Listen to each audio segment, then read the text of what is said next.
Hello, hello, hello. Welcome to the Cello Law Weekly Webinars. We have returned and we're going to talk about some really great things today. We're going to talk about the visa wastage, which is on everyone's mind. We're going to be talking about some policies the USCIS is putting in place to expeditiously process the adjustments that are currently pending and a number of other immigration updates. I hope you all have been well, and thank you for joining us again this week after our break. And I hope that you will get the word out that we have resumed, and we'll be giving you these weekly updates going forward. And we'll give people a few minutes to join us, and then we will get started. A lot of things in the news. So the least of which is being discussed is the whole issue with the impending October 1st timeframe, where, you know, the USCIS fiscal year ends. And so people are worried about the visa wastage, people are worried about rollover, recapture, all those things. In addition, what's happening with the USCIS? Why aren't they moving any faster? So we thought we would make sure that we would provide you with the updates that you're dying to learn about and give you some insights. And then we'll have our Q&A at the end. We ask that everyone place their questions in the Q&A box instead of the chat box. For those who've been joining us, you know that's how it goes. So that at the end, it becomes easier for the moderator to ask the questions. So let's get started. And first, I want to talk about the USCIS is elimination for the bridge status for change of status applications on an F1. We mentioned this in our last seminar, but we seemed a lot of questions coming up about it. F1 applicants are no longer have to apply for a change of status or extend their current status while the initial F1 status is pending. Before, there was some really critical deadlines. Number one, let's say you changed from you were trying to get you were on a B1 or B2. The B1 or B2 is usually only has a duration of 6 months. But the F1 status, because it's also an I-539 application, same application that you use for the B1, it's taking more than 6 months for that to be adjudicated. So initially what people would have to do is then continue to apply for extensions, and then to make sure that the individual was in an unexpired status.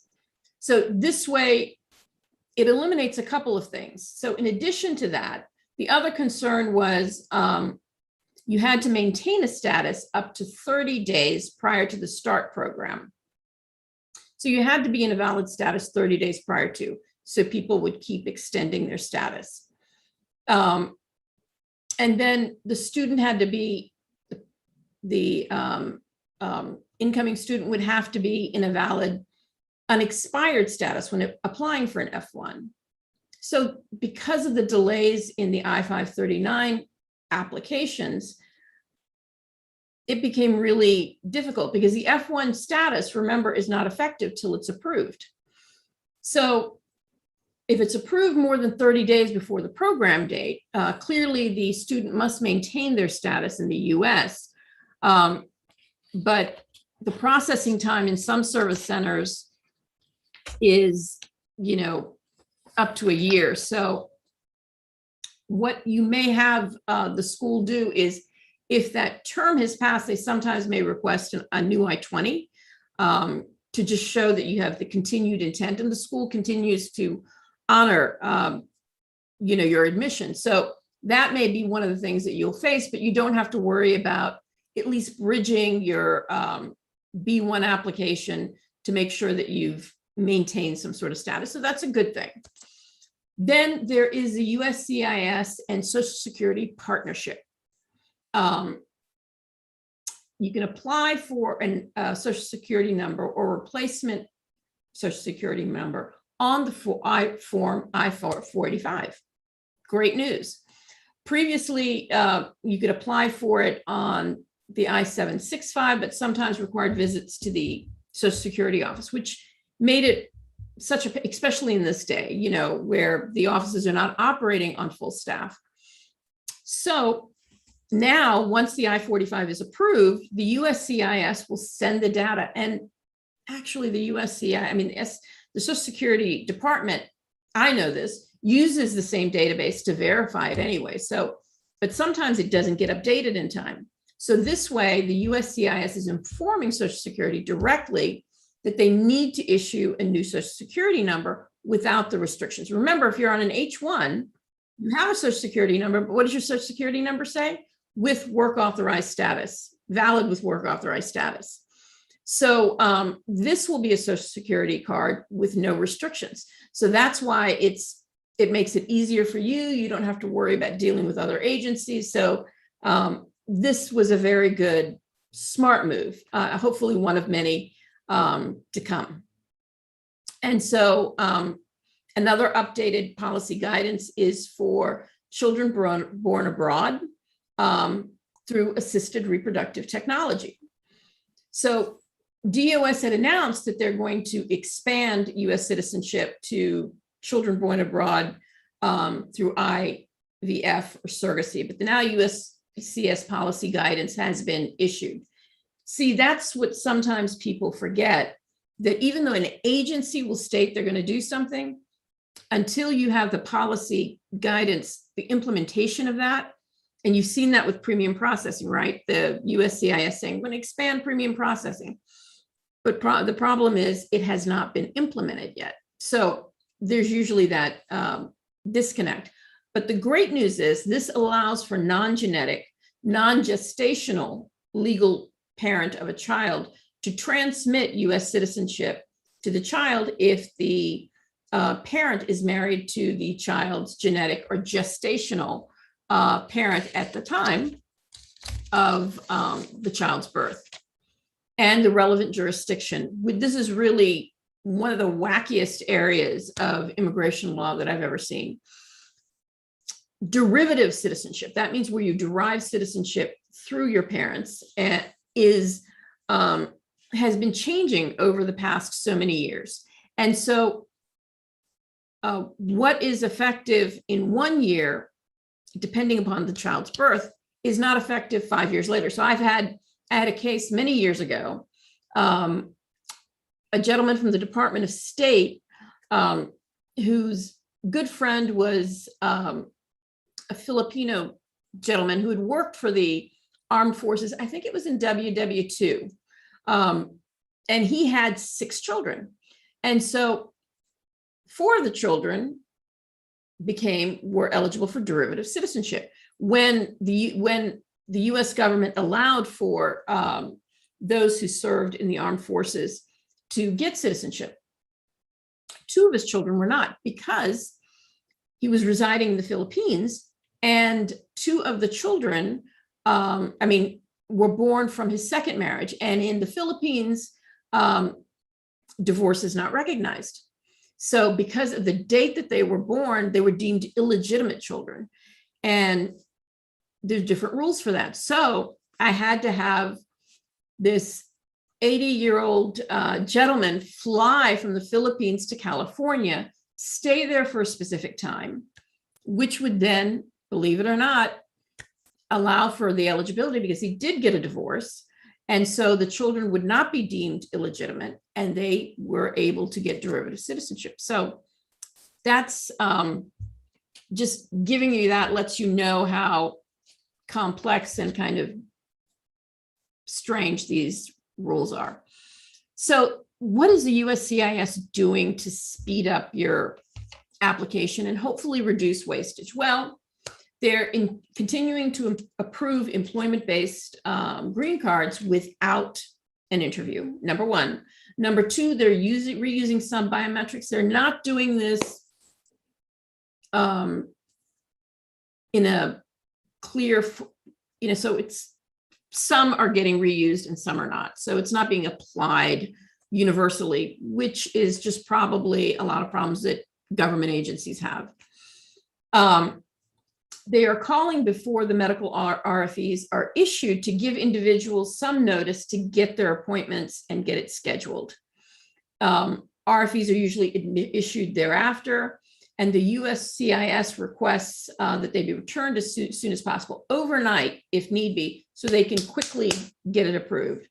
They've also updated their RFE language to note that if you've already sent in the medicals, like I had suggested before, remember, still respond to the RFE with the details on when and where you submitted them.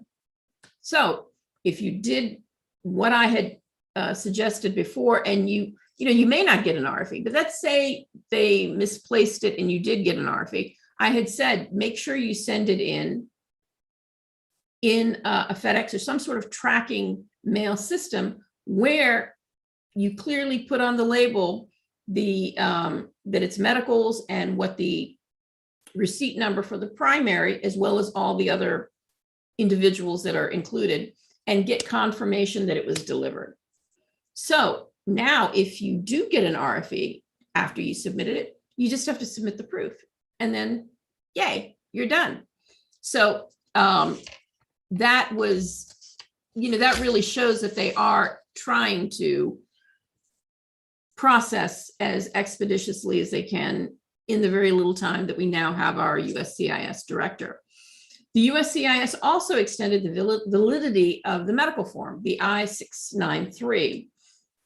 It doesn't change the validity after the civil surgeon signs it, which is 60 days from the time of signature, that it has to be admitted, it has to be submitted to the USCIS. Remember, there are two timeframes you have to worry about with your medical exam. One is after you get it signed by the civil surgeon, then it has to be submitted within 60 days. That's why it's kind of hard to do it in advance, and then you can't hold on to it because it's got to be submitted within a certain time frame. But they did increase the validity after the USCIS receives the form. Previously, it was for 2 years. Now it's for 4 years. So only valid for 485 cases where the decision is issued before the end of the fiscal year, which is September 30th, 2021. So they're trying to do this for this batch and this surge of applications that are coming up.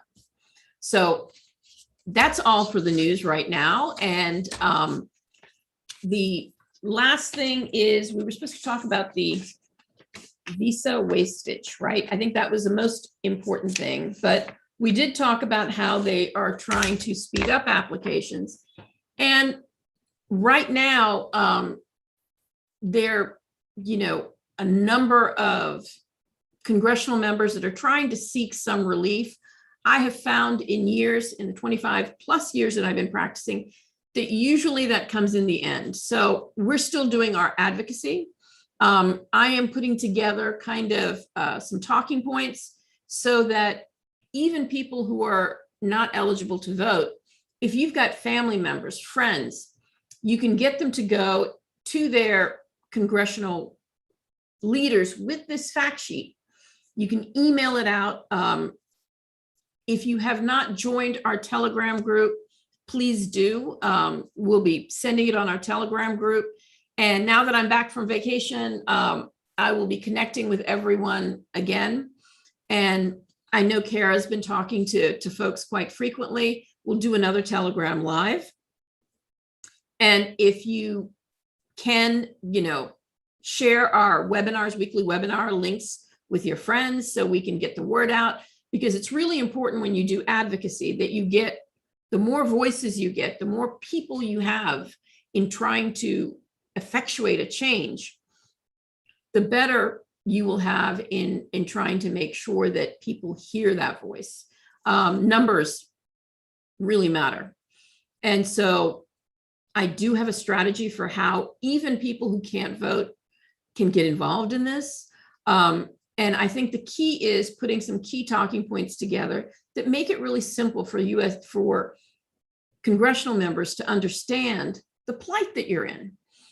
So Kara and I have gathered some research and we are finalizing it. So hopefully it'll be out this week. But if you don't join our Telegram group or come to our weekly webinars, you won't know. So that's why it is, if you want this change to take place, it's imperative that you help me get this message out by making sure you tell your friends and people who are in similar situations to join this effort. And I think by doing that, we can be a strong voice. And finally, if there are any specific topics you want to hear about, let us know. Email us at info@chalalaw.com. And if you haven't, please subscribe to our YouTube channel. And we have lots of really great, lots of really great content there. And, through that, you will be updated anytime we post something new. So I would encourage you to subscribe to our YouTube channel and help me get the message out. If you want the change, you have to be the change that you seek. So I can't do this alone. I'm doing this for you. I want you to help me help you and make sure that we can get the numbers and get the momentum going to facilitate this change. So now I think we will be ready for our Q&A. We will wait for Shaker Chella to join us. If you haven't already, I see we've got about 15 questions. Please post them in our Q&A and not in the chat. Hello, Shaker. How are you today?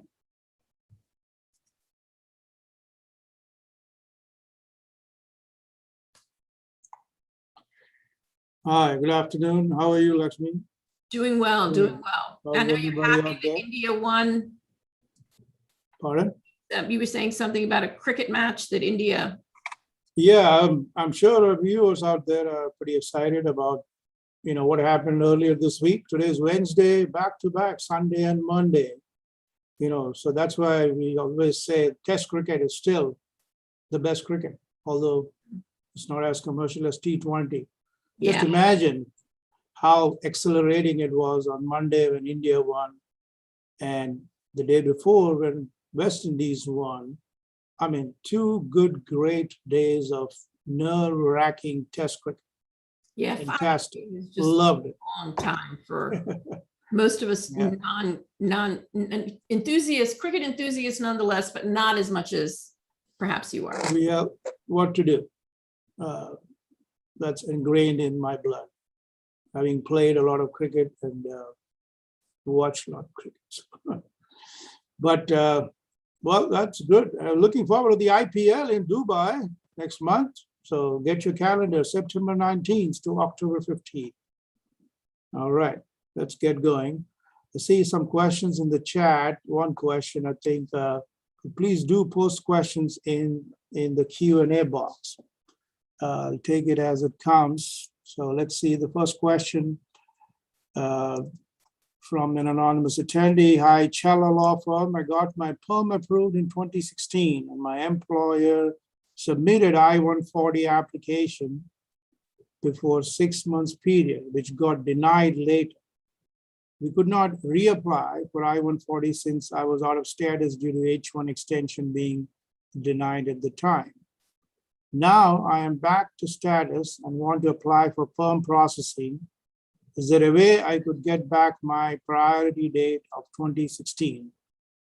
It would depend on the reason that it was denied. If it was denied because the only way you can't get that priority date back is because of fraud or misrepresentation. Now, if it was denied for any other reason, like ability to pay, or there was a mistake, of late, we've been getting a lot of perm application, and it blows my mind the kinds of mistakes that attorneys are doing on what should be a very straightforward process. Knock on wood, we haven't even gotten any audits. I mean, John leads our perm practice, John Milburn, and he is exceptional. He's very good and very thorough. So, but, stuff happens. Unfortunately, not all attorneys are as committed to that process. But if it wasn't for fraud or misrepresentation, the I-140 priority date vests with you. So even if you start the process again, you shouldn't have any problems. But get it going. The prevailing wage is taking a long time. There are ways in which you can structure the recruiting.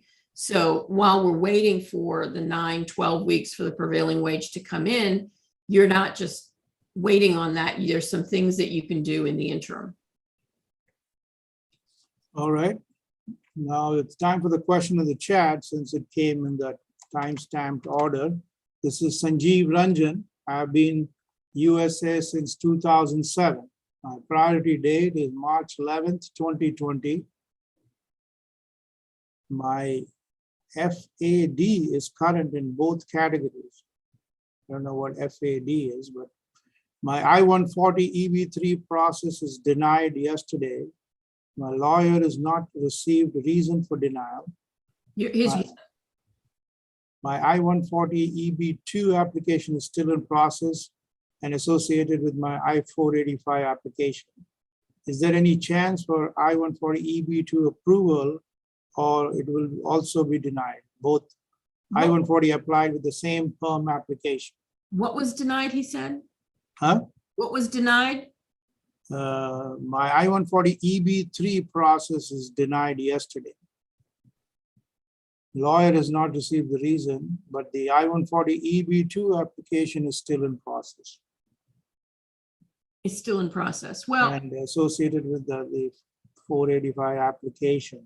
It depends on why it was denied. If you'd like us to take a look at the denial and see why it was denied, that could give me better insight as to whether your I-140 EB2 should be denied. I don't know why an I-140 is ever denied. You should plan for the I-140 at the time you file your perm. There are only two things that the USCIS looks for at the I-140 stage: ability to pay and whether the individual had the requisite education and experience at the time they filed the perm. So what we do is we make sure those two things, we look at those two criteria when we're drafting the perm, because it's not about, it's about seeing you through this immigration journey, not about filling out some forms and just submitting it in blindly. So if you'd like, email us your I-140 denial, and once it comes in, and I can, once we see that, we can do one of two things: is tell you what you could, what can be done. Tell you whether the I-140 EB2 will be denied. Tell you whether there's a chance to rectify perhaps what was done before and refile the EB3, if that's something you're interested in, and give you some strategies. All right, another question on the chat, but like I said, please do submit in the Q&A. I'll take this one, but this one asks, any idea about the India EB3 filing dates next month? Well, I think the September dates, and Kara's going to correct me if I'm not wrong, at least as of yesterday, had not been published yet. I know that Oppenheim has his Thursday, his Thursday chats, and I'm planning on hosting an informal Telegram group, just quick 40-minute discussion tomorrow evening to kind of break down what Oppenheim says and what that is. So if you're interested in that, and the debrief on Oppenheim and the numbers for September, please join us. Please join our Telegram group, because we're going to be doing that tomorrow evening at around 7 o'clock. But as we said earlier, I don't suspect that there is going to be a great jump between August and September. because they're going to allow for the dates of filing in October. I mean, at least that's what they said in previous. We'll have to see if Oppenheim still sticks with that tomorrow. Next question is from RJ. When we apply for SSN along with I-485, do we retain old SSN or get a new number? No, you'll retain your old Social Security number.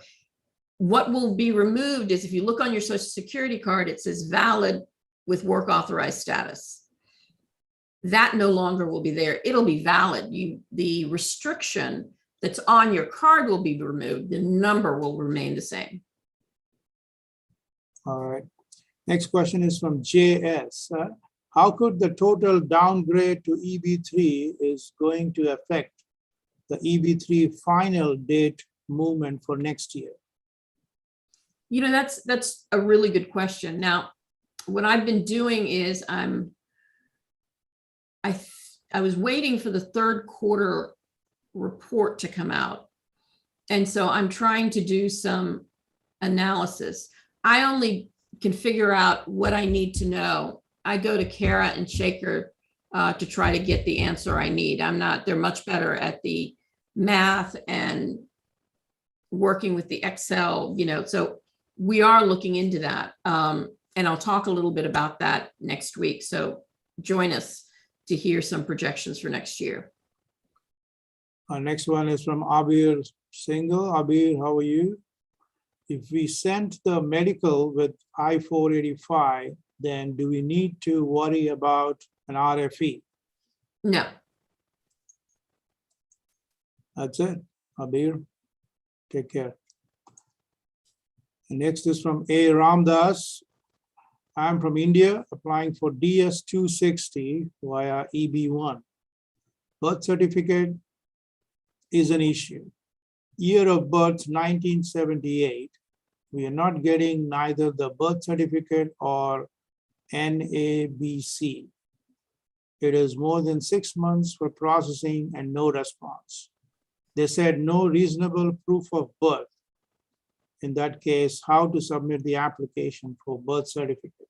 Okay, so you've got your two, because remember, for those of you who don't know, if you don't have your birth certificate, the Foreign Affairs Manual, FAM, requires that in alternate, your secondary evidence can be affidavits of birth and a certificate of unavailability.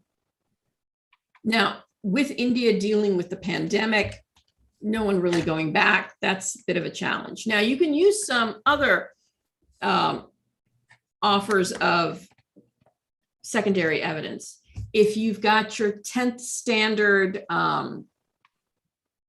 examination with your correct date of birth, if you've got an Aadhaar card.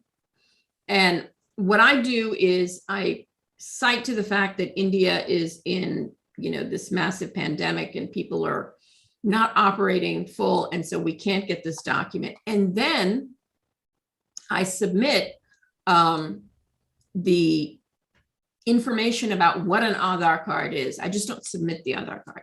And I submit information about what a 10th standard documentation is.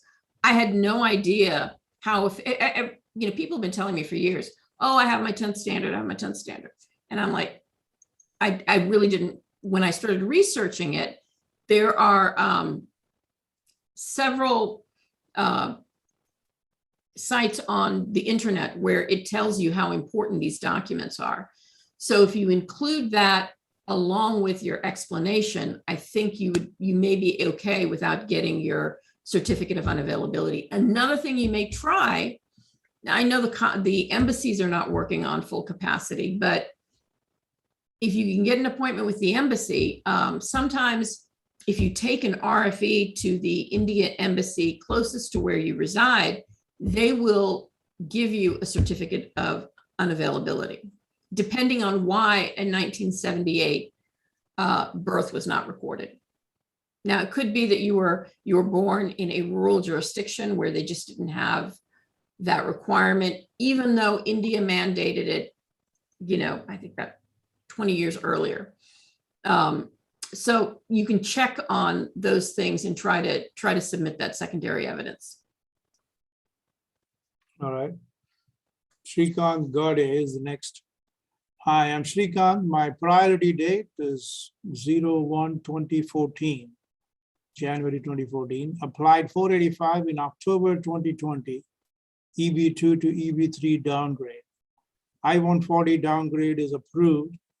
My primary EAD is approved and got the job opportunity. But my wife is working on H4 EAD and her C9 EAD is not approved. Can I start using my C9 EAD and my wife continue working on H4 EAD until her C9 EAD is approved? Correct. Yes, she can, as long as you're on valid H-1B status and you don't use your EAD to work for an employer other than your H-1B employer. The minute you work for an employer other than your H-1B employer, you're no longer in valid H-1B status. And if you're no longer in valid H-1B status, your wife is no longer in valid H-4 status and cannot use the EAD. All right. Couple of questions from YouTube viewers. Oh, let Welcome. me say hi to the YouTube viewers. Thank you for tuning in, and really appreciate you taking time to listen to us on live stream, and glad you're asking questions. Please tell your friends so we can chat with more people on YouTube Live. I wish I knew how to concurrently do this and watch the YouTube Live feed at the same time, but unfortunately, I'm not that technologically savvy, but We'll figure it out for the next time. All right. First question regarding NIE waiver. Do we submit for NIE along with Dropbox application, or do we do it separately before we go to Dropbox? you have to, I believe, and Kara will correct me if I'm wrong in the chats, you have to apply for the NIE. I mean, you have to present, and what he's talking about is your visa, because there is a halt on visa processing, especially now when they're trying to get all the F1s in order for you to even be eligible, whether for Dropbox or an emergency appointment, you have to demonstrate that your application is in the national interest of the United States, not to your employer, of the United States.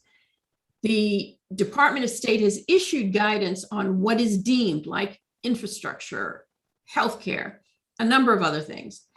But remember, you do that before, and I think there, she's posted a link, and you do make that argument before, and you have to make sure. I've seen a lot of folks that put together an argument saying that it's in the national interest of the company. It's not in the national interest of the company. It needs to be in the national interest of the United States.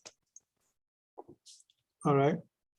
Next question is from YouTube again. Do we see any hope for priority date April 3rd, 2017 to see a day of light? Will the dates move so far we can file downgrade in October this year? You know, they're saying, at least in the last DOS chat and other pundits, that it's not, because they're going to honor dates for filing. They're not going to really move the dates substantially, at least this year. Now, they have said that they will try to do something by, that the dates are going to be moving even through next year. And hopefully the USCIS has also already demonstrated that they are trying to make the process, streamline the process a little bit. But, and if they do more of that, hopefully, the processing times will pick up. But, that's that interplay between USCIS processing times and the Department of State. And we had a YouTube video that talked about the relationship. So check out the YouTube video that talks about how the processing times, how the overseas processing, and how the priority dates are all interrelated. Another thing is that Another thing that's important is remember, there's still time between now and October 1st for hopefully Congress or, the president through some type of executive process to kind of address some of these things. All right, this question again from YouTube. My wife has not got H4, which also stalls her EAD. Is there anything DHS or USCIS is doing to help these people? Right. So I'm going to assume that your wife has never gotten her biometrics done before. Because otherwise they were issuing EADs without requiring new biometrics. What you can do is start calling I know everyone knows about Emma, which is only one way in which you can communicate with the USCIS. There's many different ways. And we had a YouTube video, again, check out the link that we're going to post on how to contact the USCIS. Kind of nudge them along a little bit and saying that you've been waiting on this. And we tell you what information you should have, what are the different mechanisms, and what are some arguments you can make to demonstrate a need for them to process it quicker. All right, next question is from an anonymous attendee. Currently, how much time will it take to approve new H-1B in normal process without premium process? Oh my gosh. I think the I-129s are taking at least 10 days ago. I think the processing time was like 6 to 8 months. The next one is from Lakshmi Narayan. Any possibility for PD February 2016 to move in next bulletin, October 2021? You'll have to join my Telegram group to hear what my thoughts are on that, because I'm going to wait to hear what Oppenheim has to say first, and then we can get a clear picture of what October is going to look like. Next question from Ashok Dara. A new 485 need to be filed. Do I need to withdraw the old one? Not yet. The regulations, and we had a webinar where we talked about this. It's very clear that you cannot get approved. You can only get approved for a green card on one adjustment. It doesn't say you can't file multiple adjustments. It says you can only get approved on one. So what I would do is, you're filing one anyway, don't withdraw. When it is, your priority date is current and they are getting ready to adjudicate, they'll see you have two and they'll say, hey buddy, pick one. This next question from YouTube. Thank you for the webinars. Can you please tell me what should I do in order to bring attention to my case? My priority date is current past 4 months and still in service center, no action so far. Right. You know how Kara posted a link about the USCIS, how to contact them? Just contact them. Sometimes it takes, a little prodding to get them to move on something. A lot of people are afraid that, hey, if I contact them, be polite. I'm not telling you to be disrespectful. Respectfully, just let them know that you're really worried about how the visa numbers may impact that. And so you want to make sure that it's expeditiously processed. How the October numbers may affect your priority date. All right, next one from Samir Kulkarni. Do you think my priority date, April 3rd, 2017, has a chance for filing a downgrade from EB2 to EB3 this year?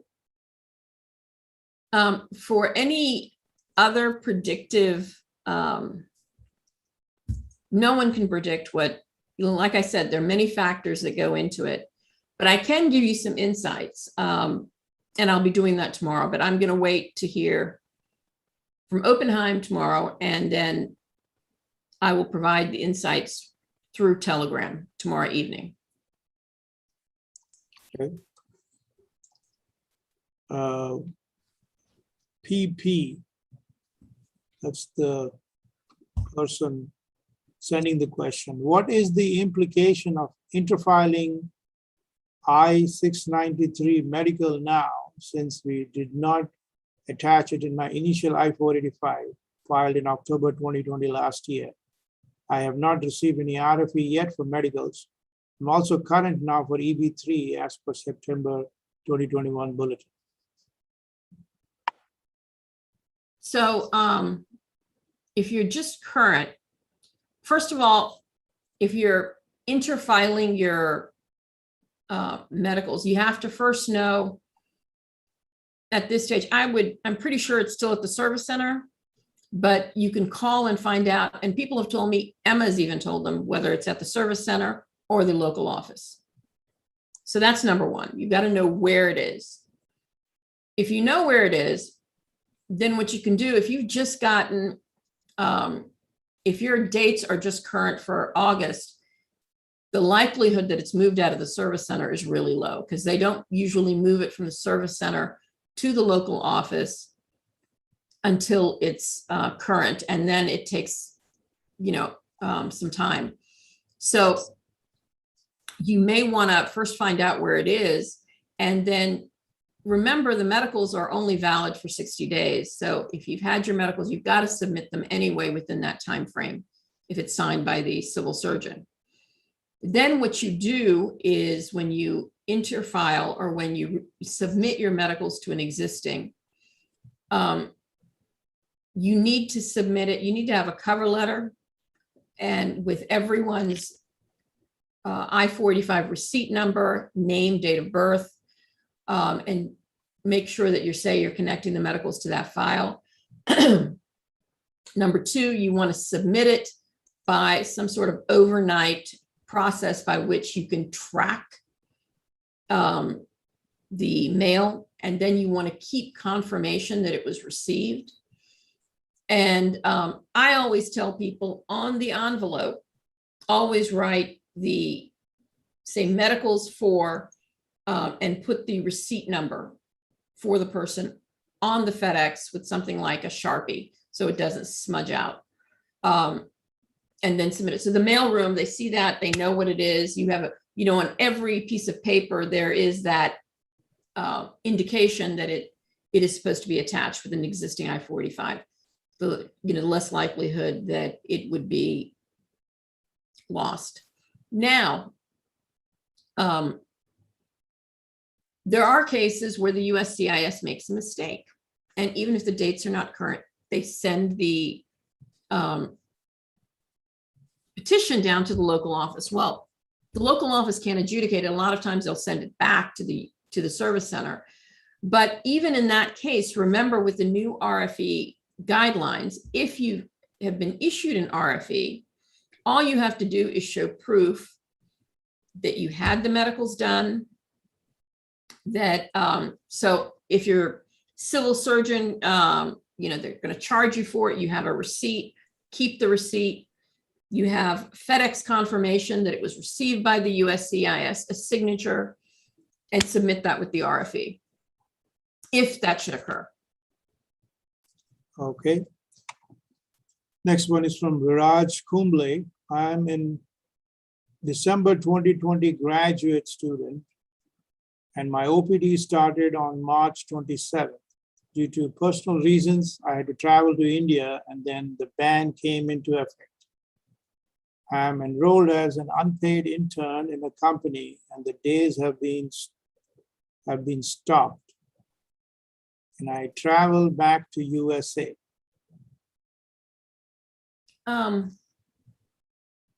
What does he mean the days have been stopped?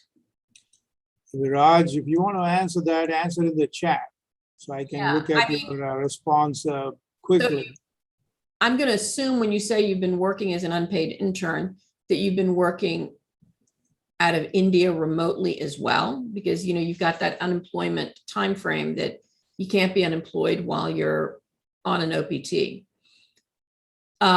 If you've already got an F1 visa in your passport, because you're a recent grad and it's valid, you can travel on the F1. The OPT days, yeah, the unemployment time freeze. That's what his answer is. Unemployment time frame. Okay. So that's a problem. If you've been unemployed for a certain time period, then you're no longer on valid OPT status. So if you're not on valid OPT status, you can't return to the US on that status. But if your F1 is still valid and you can get a new I-20 for a new admission, then you may be able to travel pursuant to the new I-20. All right. Next one is from an anonymous attendee. Are you? Oh, before you, one of the things is I wanted to reference people. We have a YouTube video that talks about how OPTs, not STEM OPTs, but regular OPTs can actually work for themselves as an independent contractor, or get a work for a buy a franchise, or do a number of different things. So check out that video as options for OPTs that are worried about unemployment. I know you have a valid I-20, but remember, if you've been unemployed for a certain period, and I think we have a memo on that I think Kara will post, then, you are in order to maintain your OPT status, you cannot be unemployed for more than a certain period of time. Now, if you were in India and still working as an unpaid intern, then you were not unemployed, right? Unemployment is not defined by whether you were paid or not. Unemployment or employment is defined by whether you were working for someone or not. So, and by that, I mean, you can't just pretend or lie and say you've been working, because if they want to see proof of your work product or anything to show time records or whatever, you're going to have to submit that. So you can't lie. But if you were actually working, but you weren't getting paid, then you're fine. If you were unemployed, and you were unemployed beyond the period designated, and I think it's 60 days for OPT and 120 days for STEM OPT, but I can never remember those numbers off the top of my head. All right, next one from an AA. Are you seeing difference in speed of approval between straight I-485 and I-485 with pending I-140 at the time of submission? Is it better to get I-485 approved in premium processing prior to applying for I-485? Can you say the beginning part of that question again? Are you seeing any difference in speed of approval between straight I-485 and I-485 with pending I-140 at the time of submission? No, because those things are processed. You've got folks that do, they're processed simultaneously.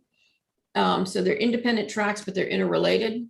So no, I don't see any change. And you can also, once you file the I-140 and 485, if at the time of filing, you can't upgrade it, but you can always upgrade it as long as it was filed with the original perm application at a later date. So you could file it together. That way your I-485 is in the process for you to get your EAD, AP, all of that. And then later you can upgrade the I-140. I think the gentleman had a question about not the visa restrictions, but the travel ban. And I think Kara previously posted issues on obtaining visas and the travel restrictions for India. So take a look at that link. And they'll tell you what the current situation is related to actually the travel back from India. And I think if you're an F1 student, they don't apply. So yeah, I think for F1 students that are returning, there's certain exceptions to that. Like F1 students are processing their visa now. So I don't believe the travel ban applies to students or those that are on valid OPT status or invalid F1 status. So next question from YouTube. Can F2 visa holders get work rights in United States? Nope. And I was an F2 visa holder, believe it or not, even though I came to the United States in the early 1960s, which is, my story's a long story, but I at one point was the dependent of an F1 visa holder. And I'd even been given opportunities. People would tell me all the time, oh, you're in law school. I then changed from F2 to F1 to go to law school in the US. And they would say, oh, if you want to get some extra work, I can pay you under the table. You're a law student. And I said, no, we needed the money then. We were making what, 800 shaker, $900 a month? 800. $800 a month. I was traveling to law school in a bus because we didn't have a car. And so we could have really used the money, but I did not want to work without authorization. And that's why I get really mad when people, I know what the pain of going through that process. It hurt me a little bit more because I grew up here, right? I grew up in the United States, and because of decisions made by my parents, not allowing me to become a US citizen when I was born in India at a very young age, and taking me back to India without realizing that it abandoned my permanent resident status. I had to go through the process all over again. But it really made me respect the process. And I don't believe that there's any shortcut in life. I believe you do it right. It may take a little bit longer, but you do it right. Yep. How much time do you have? Well, I think we've got time for one more question. And then the folks that couldn't get their questions answered today can join us tomorrow and Telegram. So I'm sure Kara shared the links to the Telegram group. They can join us on Telegram, and then I can give everyone the debrief on Oppenheim and what to expect for October. And then if there's time, we can answer questions. I did this about a month ago, and we had a great group discussion. So. Well, before I look at the last question, or tell you the last question, I just want to say something about my friend from Durham, North Carolina, Daniel Robinson, said, nice plug-in for Indian cricket and IPL restart. Daniel, thank you very much. I appreciate your feedback, and I'm glad, viewers, Daniel, it took him not even 2 months to follow cricket. He's not a cricket lover, but I changed him 3 years ago. Oh my God, yes. 4 years ago or something like that. So for you, for travel those with me to India, and that's what happens, right? In India, you just have to acclimatize, and he acclimatized very well, very quickly, and he's so interested in cricket now. He watches more than me. So Daniel, thank you very much. So it's not a plug-in only for Indian cricket, but cricket in general and Test cricket. That's right. what it is, Test cricket in whites. They used to play 6 days, rest a day in between. After 3 days, a rest in 2 days, or 2 days and rest. And now they don't have any rest, because all the players these days are so fit. They go to the gym, they work out 2-3 hours and all that. But Test cricket is still there. Nothing against ODI or T20, but anyway, Daniel, thank you very much. Keep it up. I wanted to say, for those people who don't know who Daniel Robinson is, he has managed and run one of the oldest and successful EB5 regional centers that is now also offering a direct investment project. So remember, for those of you who don't know, there was a court decision. Remember, the prices for EB5 went up from 500,000 for a targeted employment area to 900,000, and then even from $1 million to, I think it's 1.2, yeah. The court decision had, because the USCIS director didn't have the authorization to be in the role he was in when they issued the new regulations increasing the threshold. It was deemed invalid. And even though the current DHS director, the current DHS director, kind of validated it, if you will, in the rulemaking process, the judge said, I'm sorry, it's the fruit from the poisonous tree is still going to be poisonous. So the numbers are at 500,000 now. Now, the EB5 regional centers, remember, they have to be reauthorized, and they've been reauthorized a number of times for a number of years. But unfortunately, Congress right now can't get their act together to do anything. So I think by one vote, it wasn't reauthorized. So what happens is it sunsets, which means it expires until the reauthorization takes place. People think that that means you can't do EB5 filings. You can do EB5 filings, and you can do it at 500,000 for direct investments that are in a targeted employment area. Really interesting. And we're going to have Daniel as a guest next week on our program to talk a little bit about what he's doing. I've worked with him. I have people who have their own direct investments. I work with other regional centers. I have to say that I have an affinity for Daniel because he's one of the only regional centers that I know of who, as one of the founders, actually is the one that is meeting and talking to the people. He's gone to their homes.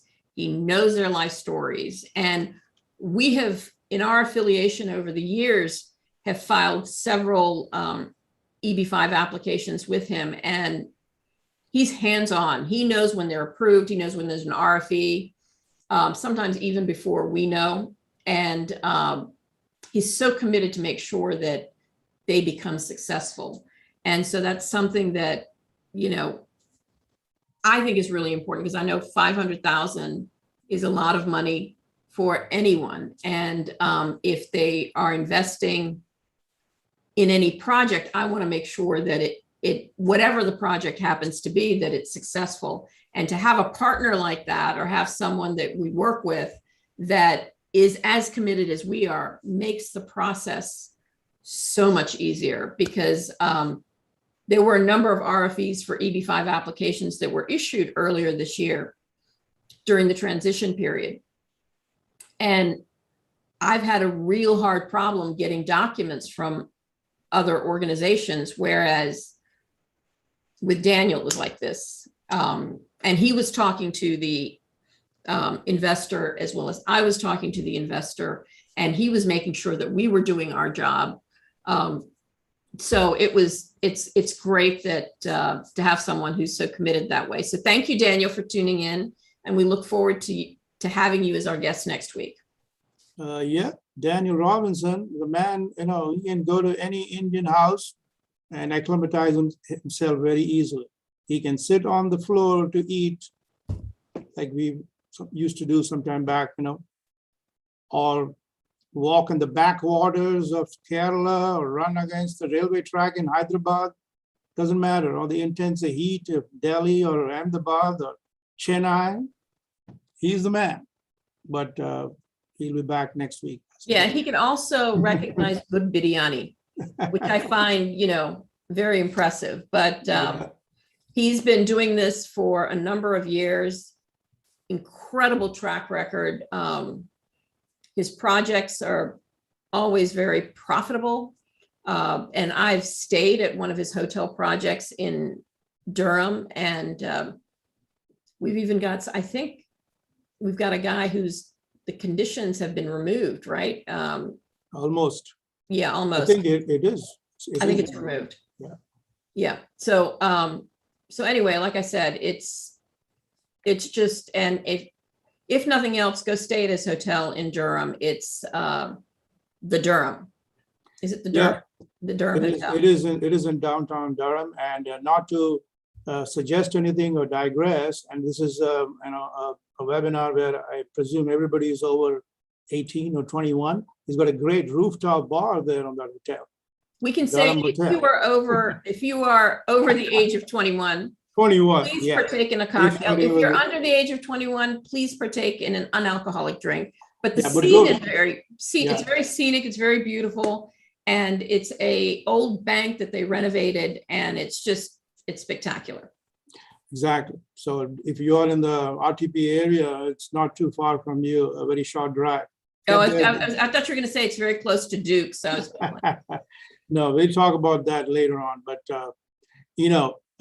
it's happy hour anytime, somewhere in the world. So just after the webinar, go there, go to the rooftop bar and enjoy the hotel. And by the way, Daniel, no distraction. Glad you were able to plug in something because we were able to talk about the EB5 and the restructured EB5. And I was actually going to, I know it's perfect that he did that. I had that for the end when I sign off, but it was good that we were able to talk about that now. Yeah, and not to digress, viewers, of not answering your questions, but if you're not able to answer your question, we could not answer your questions today, please do send us to info@shallalaw.com. We're glad to answer those. Or they can join the webinar. I mean, they can join the Telegram group tomorrow. Yeah, I got 3 short questions because we talked about Daniel and EB5. So I'm going to take 3 short questions.